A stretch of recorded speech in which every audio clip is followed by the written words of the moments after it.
In this tutorial, we're going to show you how to do a plan for a personal narrative and then how to draft the personal narrative and revise and edit it and publish it. All of this using the Right Tools companion software. So we're going to begin with our plan. I'm going to open the menu, go to the Right Tools Forms, and this time I'm going to look for the button on Narrative Writing, the tab here, click on that, and go over here to Personal Narrative Planners. And the one that I want to use today is the iPlanner. This is a very wonderful form for helping kids plan personal narratives. And in this particular form, we're encouraging kids to plan with both pictures and words. And this is rather a complicated process on the computer. So when you watch this demonstration, if it seems to you like it would be very difficult for your younger students, then I would recommend that you just print this form out and have the kids do it by hand. But if you want to try to do it with pictures, either drawing tools or clip art, we want to show you how that works. Now, we always encourage kids to plan their narratives with the pictures first. So this form begins with the protection off. And we know it's off because of that little lock that's at the top of the page that's opened. And when that's off, we don't want to see the kids trying to type in any of the boxes because it will cause them to move around and grow and stretch in such a way that it'll be very frustrating to them. So when the protection's off, all we want to do is add pictures to this form. And we're going to add the pictures in the middle of our iPlanner. We have the three boxes there for the beginning, the middle, and the end of our narrative. To find clip art, you go up to this button that says Insert, and once the protection is off, this will work, and you click on Clip Art, and then you get to the clip art that's built into your Microsoft Word program. Now, the story that I'm going to be telling you today is about a time our family took a vacation to visit a mountain in Colorado called Pikes Peak. So I'm going to start out by typing in the word vacation, and it's going to bring up a lot of choices, and I'm going to try to find a picture of a family on vacation. So I scroll down through my options, and here's a cute little picture of some people in a car. I'm going to click on that because I think that will work. It's actually kids, but you get the idea. And then I'm going to come up here to my crop box, and I'm going to crop this picture a little bit, shrink it down because I want to add a second picture to this beginning box that shows where we went, and where we went was to the mountains. And now I'm going to look for a picture that looks like it could be Pikes Peak, which is one of the taller mountains in Colorado. Now, when that pops into the box, it's quite large. So we're going to shrink it, shrink it, shrink it up here just using the crop button until we get it back to the size that it was when we started. And now I have the beginning of my story, which is a vacation to Pikes Peak. That's actually not Pikes Peak, but it will work. Now I'm going to go to my middle box, put my cursor in there. And in this middle box, we had a problem on our vacation, which was that we were actually taking this trip in a limousine. And that was because my dad didn't feel like the road driving up Pikes Peak was safe enough for him to drive.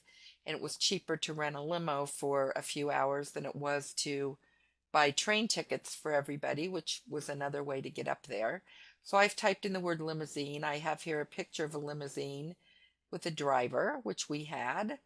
So I'm going to shrink that down. And when we were driving in this limousine, the big problem that we had is that our limousine got run off the road by a large commercial bus. I'm going to find a picture here that looks like the kind of bus that ran us off the road. And we're going to shrink that down.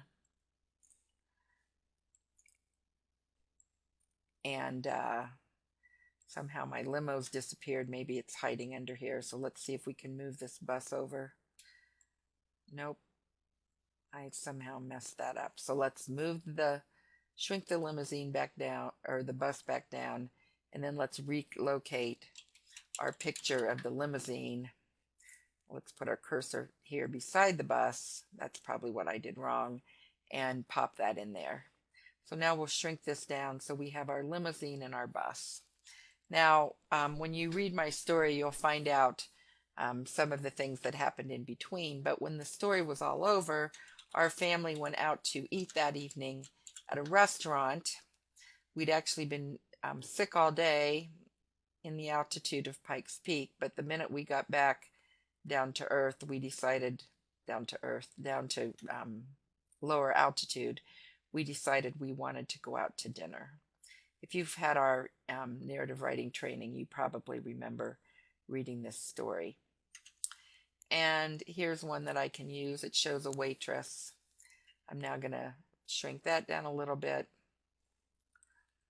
And now I have the beginning, middle, and end of my story.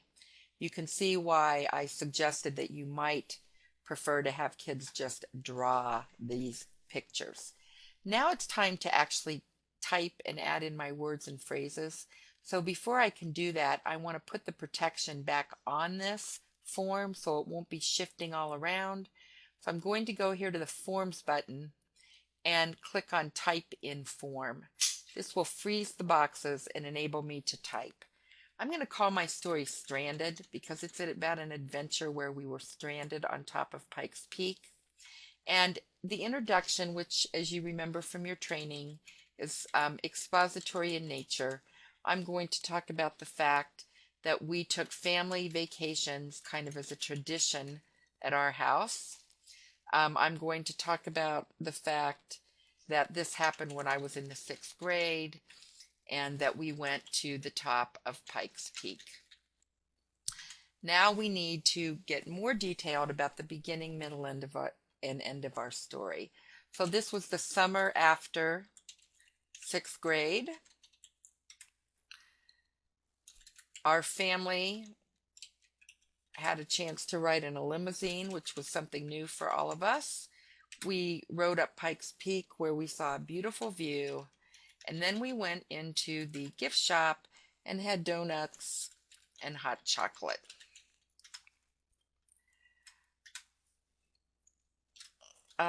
In the middle of the story, we almost got hit by a bus. The bus ended up running us off the road. Our limo ended up in a large snowbank. So our family had to walk back up to the gift shop and wait to be rescued by a new limousine. While we were waiting, we all began to get very sick from the altitude and ended up spending quite a bit of time in the bathroom being sick. Finally, at the end, a new limousine arrived. We continued being sick as we drove back down the mountain.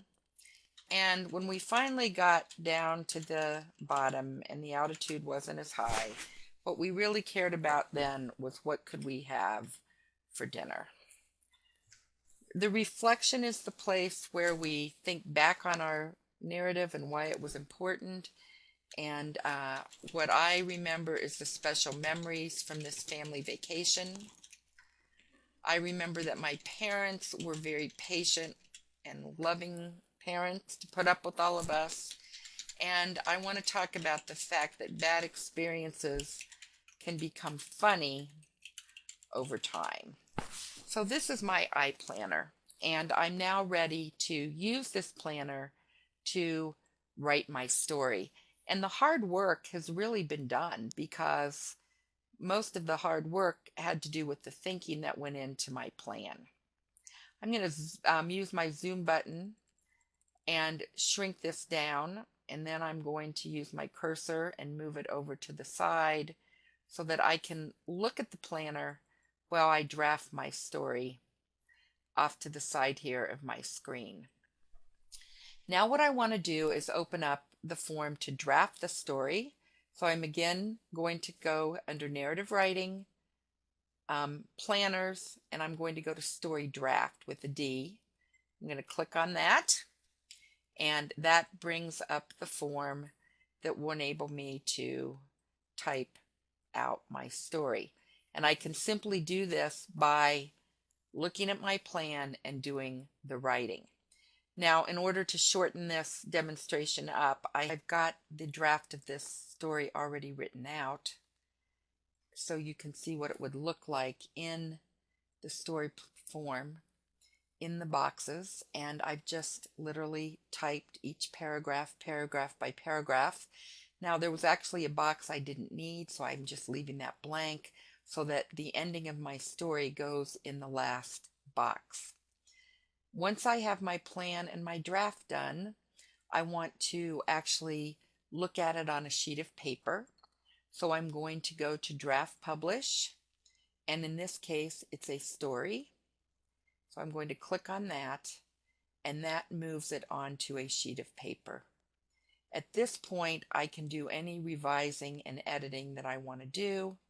I can go to my menu. I can run a spell checker. I can look for bland overused words, any of the things that are explained in some of our other tutorials. And then when I'm finished, if I want to, I can add my name to the top by just going to add name and date. Let's do that. Name, date, this is July 8th, and we'll add that. And then I'm ready to print this out and turn it into my teacher.